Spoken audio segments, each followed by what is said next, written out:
पास superposition theorem के हम दो और न्यूमेरिकल्स देखेंगे। वास्तव में वो ऐसी चीज़ है जिसको कि हम एज ए थ्योरी भी यूज कर सकते हैं। ठीक है, जैसा कि पिछले बार हमने एक देखा था, हमने 3 चार्जेज लिए थे जो कि इक्विलेटरल ट्रायंगल के वर्टिसेज पर रखे गए थे। मान के चलो कि ये प्लस क्यू नॉट है। हमने यहाँ पे क्या किया था, तीनों जगह पे प्लस रखा था। आज हम एक काम करेंगे कि एक जगह पे प्लस क्यू रख देंगे, एक जगह पे क्या रख देंगे बताओ, माइनस क्यू रख देंगे। मैं इस पर ज़्यादा फोकस इसलिए भी करता हूँ क्योंकि पूरे के पूरे इसी प्रोसेस है। हमारे पास जो डाइपोल है, इलेक्ट्रिक डाइपोल के फार्मूले का भी डेरिवेशन इसी तरह से किया जाता है। ठीक है बच्चों, तो यहाँ पे मान के चलो कि प्लस क्यू है, एक माइनस क्यू है। इसकी वजह से इस पर लगने वाले टोटल फोर्स की हमें कैलकुलेशन करनी है। तो जैसा मैंने बताया था बच्चों, ये जो लाइन है देखो, एक बार में हम एक चार्ज को पकड़ेंगे। सुपरपोजिशन थ्योरम अपने पास कुछ यही बात करता है। ठीक है, एक चार्ज मतलब इस चार्ज को पकड़ेंगे, इस चार्ज को देखेंगे कि इस चार्ज पर क्या हालचाल, इसका इफेक्ट रहेगा। तो ये माइनस है, ये प्लस है, तो ये चार्ज क्या करेगा, ये अपनी तरफ इसको अट्रैक्ट करेगा, ये इधर फोर्स लगेगा।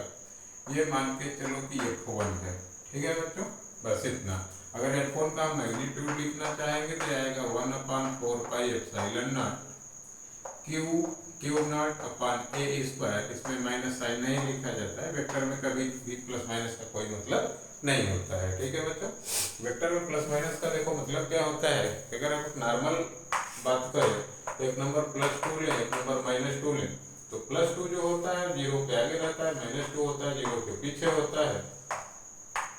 यहाँ पर जब बात आती है -2 की, तो -2 जो होता है 0 से भी गया गुजरा होता है। ठीक है बच्चों, लेकिन जब यही बात वेक्टर की आती है तो +2 का मतलब एक आदमी इधर गया, -2 का मतलब एक आदमी इधर गया। इसका मतलब ये नहीं होता कि ये कम गया और ये ज्यादा गया, दोनों बराबर गए हैं, दोनों की डायरेक्शन क्या है, अपोजिट है। तो यहाँ पर प्लस माइनस से काम चल जाता है देखो। लेकिन जब हमारे पास एक वेक्टर इधर है, एक वेक्टर इधर है, तब यहाँ प्लस माइनस काम नहीं कर सकता है। ठीक है बच्चों, इसलिए वेक्टर में प्लस माइनस का कोई रोल नहीं होता है। वेक्टर जब भी यूज होता है तो खाली प्लस माइनस डायरेक्शन दिखाने के काम में आ जाता है। एक पर्टिकुलर केस में वो काम दिखाने में आ जाता है जब उनकी डायरेक्शन क्या हो, अपोजिट हो। लेकिन यहाँ पे ऐसा कुछ है नहीं, इसलिए हमने क्या किया, यहाँ पे वैसे भी अगर हम बात करते हैं अपने एनसीईआरटी की, तो ऐसे लिखा गया है फार्मूला, मतलब मॉड में लगा करके लिखा जाता है। दैट इज प्लस माइनस से कोई मतलब नहीं है।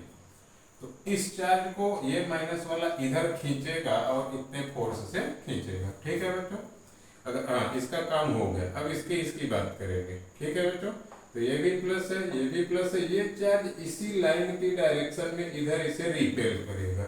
ठीक है बच्चों, हमें फिगर बनाते समय थोड़ा सा ध्यान रखना चाहिए कि इन फोर्स के डायरेक्शन तो अपना मिल गया। मैग्नीट्यूड की जब बात आती है तो मैग्नीट्यूड को भी थोड़ा सा ध्यान में रखना चाहिए। अगर हम इस फोर्स की और इस फोर्स की बात करें तो अपने पास अगर F2 है तो F2 फोर्स का भी जो मैग्नीट्यूड आएगा ये आएगा 1/4 pi epsilon nought q not upon A square, ऐसा करके आएगा। ठीक है बच्चों, एक ने इधर फोर्स लगाया, एक ने इधर फोर्स लगाया, लेकिन दोनों चार्ज देखो उतने ही स्ट्रेंथ के हैं, दोनों चार्ज की डिस्टेंस सेम है। इसका मतलब है दोनों चार्ज बराबर फोर्स लगाएंगे मैग्नीट्यूड में। ठीक है बच्चों, इसका रिजल्टेंट निकालने का हम तरीका क्या देखे थे। रिजल्टेंट निकालने के लिए हम इसको हॉरिजॉन्टल और वर्टिकल कंपोनेंट में डिवाइड करेंगे। इसको भी थोड़ी देर के लिए हमने मान लिया F, और इसके भी मैग्नीट्यूड को हमने क्या मान लिया बताओ बच्चों, F मान लिया। ऐसे करके हमने मान लिया। अब क्या करेंगे देखो, एक एंगल 60 डिग्री है तो ये भी एंगल क्या होगा, 60 डिग्री होगा। ये एंगल 60 डिग्री है तो ये एंगल भी क्या होगा बताओ, 60 डिग्री होगा। ये दोनों एंगल करस्पॉन्डिंग एंगल के अकॉर्डिंग 60 होंगे, ये दोनों एंगल अल्टरनेट इंटीरियर के अकॉर्डिंग 60 होंगे। ठीक है बच्चों, तो फिलहाल वो हमें नहीं लिखना होता है, इस वजह से बस 60 लिखना होता है। ऐसे बनाएंगे। इस वेक्टर को दो वेक्टर में रिजॉल्व करेंगे तो इधर आएगा f cos 60 और इस डायरेक्शन में आएगा, देखो बच्चों इस डायरेक्शन में कितना आएगा, इस डायरेक्शन में आएगा f sin 60। ठीक है बच्चों, ऐसे करके आएगा। उसी तरह से इस वेक्टर को अगर हम दो वेक्टर में रिजॉल्व करेंगे तो ये वाला इधर आएगा f cos 60, जिसके साथ 60 लगा हुआ है वो cos 60। देखो अगर ऐसे नीचे खींचा जा रहा है तो इसका थोड़ा सा असर इधर होगा, इसका थोड़ा सा असर इधर होगा। ये दो आदमी मिल करके खींचेंगे तो इसके बराबर खींचेंगे। ठीक है बच्चों, उसी तरह जो ऊपर वाला जा रहा होता है इसका असर इधर जाता है और इधर जाता है। ठीक है, उसी तरह से अगर ये वेक्टर नीचे है तो इसका एक जो है इधर जाएगा, दूसरा किधर आएगा, नीचे आएगा। ये अपने पास ऐसे करके चीजें आएंगी। ठीक है बच्चों, अब देखो हमने दो वेक्टर थे, दो फोर्स थे, दोनों को हमने चार फोर्स में कन्वर्ट कर लिया। इनका हमें निकालना है रिजल्टेंट। एक चीज और हम देख सकते हैं, थोड़ा सा यहाँ पर एक पहला वेक्टर है, ये दूसरा वेक्टर है, दोनों के बीच का एंगल कितना है बताओ बच्चों, 120 डिग्री है। इस चीज को हमें ध्यान रखना है। ठीक है, इसकी हमें थोड़ी सी जरूरत है। तो यहाँ पे हॉरिजॉन्टल वर्टिकल कंपोनेंट एक दूसरे को खत्म कर देंगे, क्या बचेगा, हॉरिजॉन्टल कंपोनेंट। अगर हम एफ नेट निकालने चलेंगे तो क्या आएगा, F cos 60 plus F cos 60, ऐसे करके आएगा। ये आएगा 2f cos 60 आएगा, इसका मतलब होगा 2 into F cos 60 that is 1/2। ये कितने के बराबर आएगा बताओ, f के ही बराबर आएगा। इन दोनों वेक्टर का रिजल्टेंट जो होगा उनमें से किसी एक वेक्टर के ही बराबर आएगा। ठीक है बच्चों, तो यहाँ पर एफ नेट जो आएगा ये कितना आएगा, 1/4 pi epsilon nought 1/4 pi epsilon nought q nought upon a square parallel to base from minus q to plus q. अगर हम पूरा लिखेंगे बहुत बड़ा सा लिखना होता है, वेक्टर है, वेक्टर का मतलब होता है हमें डायरेक्शन के साथ लिखना पड़ेगा।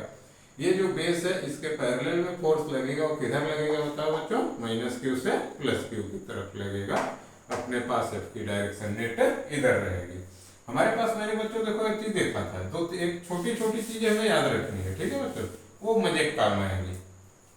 क्या क्या चीज याद रखना है, देखो बच्चों, अगर एक वेक्टर इधर है, एक वेक्टर इधर है, इनके बीच का एंगल 60 डिग्री है और इनका मैग्नीट्यूड बराबर है, तो इनका जो रिजल्टेंट आता है वो √3f आता है। ठीक है बच्चों, और क्या है, एक वेक्टर इधर है, एक वेक्टर इधर है, दोनों का मैग्नीट्यूड बराबर है, इनके बीच का एंगल 120 है, ये f है, ये f है, तो इनका रिजल्टेंट भी कितना आता है बताओ, f के ही बराबर आता है। और एक चीज मैंने कहा था ध्यान रखने वाले बच्चों, कि अगर दोनों वेक्टर बराबर हों तो उनका रिजल्टेंट ठीक उनके बीचों बीच होकर के जाता है। ठीक है बच्चों, इस चीज को ध्यान अगर हम रखेंगे, दो चीजें क्या है, एक 60 डिग्री जब उनके बीच का रहे और एक कितना रहे, 120 डिग्री रहे। एक और देख लिया जाए बच्चों, अच्छा देखो, एक वेक्टर एफ इधर है, दूसरा वेक्टर एफ इधर है, ये दोनों एक दूसरे के क्या है, परपेंडिकुलर है। ये दोनों क्या है, एक दूसरे के परपेंडिकुलर हैं। तो यहाँ पे हम डायरेक्ट पाइथागोरस थ्योरम लगा सकते हैं। हमारे पास जो हाइपोटेनस होगा वो कितना होगा बताओ, ए होगा F square plus F square, मतलब मिला जुला करके क्या हो जाएगा, 2 एफ स्क्वायर। ठीक है, जिसका स्क्वायर है वो इस डिबेट से अपना बाहर आ जाएगा, जिसका स्क्वायर नहीं बेचारा वहीं रह जाएगा। जब 90 डिग्री दो इक्वल वेक्टर के बीच का एंगल होता है तो उनका रिजल्टेंट जो आता है √2f आता है, 120 रहता है तो उतना ही आता है, और 60 डिग्री रहता है तो क्या आता है बच्चों, √3f आता है। ठीक है, हम इन्हीं का इसका थोड़ा सा भी यूज हम एक बार और देख लेते हैं। तो हमारे पास मान के चलो जो अपने पास कॉमन क्वेश्चन होते हैं सुपरपोजिशन थ्योरम से रिलेटेड वो कवर हो जाएंगे। उसके बाद तो भाई न्यूमेरिकल्स की कोई लिमिट तो होती नहीं है। ठीक है बच्चों,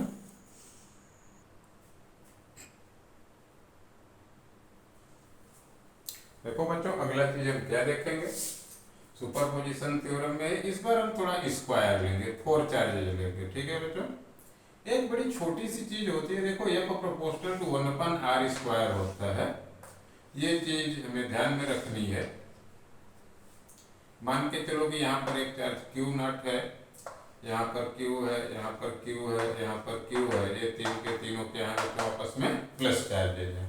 ठीक है, एक चीज हमने क्या होता है, हमें थोड़ा सा ध्यान रखना है, एफ प्रोपोर्शनल क्या होता है 1/r²।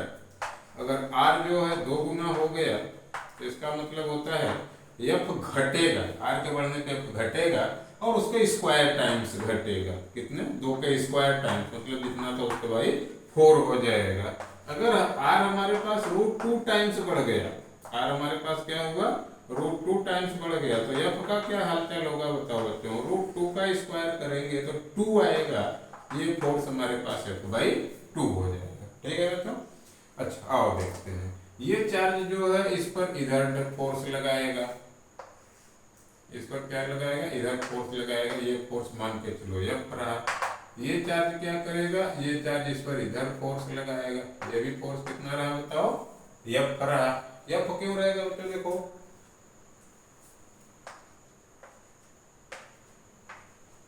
जब हम इसकी बात कर रहे थे तो दोनों चार्ज भी मैग्नीट्यूड में इक्वल थे, उनकी डिस्टेंस भी सेम थी।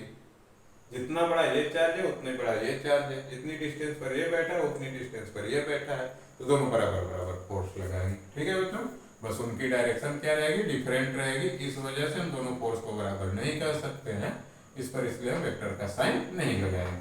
खाली ऐसे लिखने का मतलब होता है मैग्नीट्यूड, मैग्नीट्यूड दोनों का बराबर है। ठीक है बच्चों, अब देखो ये तीसरा, इसको हम थोड़ा छोटा बनाएंगे। ठीक है बच्चों, उसकी वजह क्या है, उसकी वजह है कि इसकी डिस्टेंस थोड़ी ज्यादा है। इसकी डिस्टेंस क्या है, ज्यादा है। कितनी ज्यादा है, √2 टाइम्स ज्यादा है। फोर्स क्या होगा, कम होगा। डिस्टेंस ज्यादा माने फोर्स कम। डिस्टेंस √2 टाइम्स ज्यादा तो फोर्स क्या होगा, √2 का स्क्वायर दैट इज 2 टाइम्स क्या होगा, कम होगा। अच्छा, और एक खास बात क्या होती है बच्चों, अपने पास इस चार्ज पे 3 लोग फोर्स लगाने लगे, तो 3 फोर्स का रिजल्टेंट निकालने का अपने पास कोई फार्मूला नहीं है। तब हम क्या करते हैं, पहले 2 चार्ज पकड़ा जाए, एक 2 फोर्स पकड़ा जाए, एक एफ वाला इधर पकड़ा जाए और एक एफ वाला इधर पकड़ा जाए। ये दोनों मिलकर के कितना फोर्स लगाएंगे, ये दोनों मिलकर इधर फोर्स लगाएंगे √2f। ऐसे करके बच्चों इनके बीच का एंगल 90 डिग्री है, तो पाइथागोरस थ्योरम लगा देंगे, a² + a² √। ठीक है बच्चों। अब देखो इन दोनों फोर्सेज की जगह पर हम एक सिंगल फोर्स रख देंगे। इन दोनों फोर्सेज की जगह पर क्या करेंगे, एक सिंगल फोर्स रख देंगे। इस फोर्स की वैल्यू है √2f और ये तीसरा फोर्स की वैल्यू क्या है बताओ बच्चों, F/2। अगर हम अब देखो, अब इन विचारों का हिसाब किताब हो गया। इन दोनों की जगह पर हमने क्या किया, एक सिंगल फोर्स इधर रख दिया है। इन दोनों की जगह पे एक सिंगल फोर्स रख दिया। अब 2 फोर्स पे, एक फोर्स हुआ √2f का और दूसरा फोर्स क्या हुआ बताओ बच्चों, F/2 का। अब हमारे पास अगर हम F नेट देखना चाहेंगे तो सेम डायरेक्शन में है, सीधे सीधे क्या होंगे बताओ बच्चों, ये सीधे सीधे ऐड हो जाएंगे। ठीक है, अब इसके आगे पूरा आंसर लाने के लिए, पूरा सिंप्लीफिकेशन करने के लिए हमें क्या करना पड़ेगा, देखो एफ नेट की बात अगर हम करेंगे तो एफ कॉमन ले लेंगे, आएगा 1/2 + √2 और इसको अगर हम पूरा लिखेंगे तो नंबर को पहले लिखना ठीक रहता है ऐसे। और यहाँ पे क्या लिखेंगे, 1/4πε0 Q0/a²। और इसकी अगर डायरेक्शन की बात की जाए तो ये क्या होगा बताओ बच्चों, ये इसके डायगोनल की डायरेक्शन में बाहर की तरफ। ठीक है बच्चों, तो इस तरह से कभी भी हम लगाएंगे तो थोड़ा सा वेक्टर एडिशन के प्रोसेस को फॉलो करते हुए कोई भी वेक्टर रहेगा, कोई भी फोर्स रहेगा, हम रिजल्टेंट इसका निकाल लेंगे। इसके बाद बच्चों देखो हम इलेक्ट्रिक फील्ड में चलेंगे। इलेक्ट्रिक फील्ड में सारे के सारे फिगर यही आएंगे, उसमें यहाँ पे चार्जर रखा नहीं जाता है, लेकिन उसमें कुछ अच्छे अच्छे क्वेश्चन भी हैं, अपने एनसीईआरटी में भी अच्छे हैं, तो उनको हम एक बार फिर से देखेंगे। ओके बच्चों।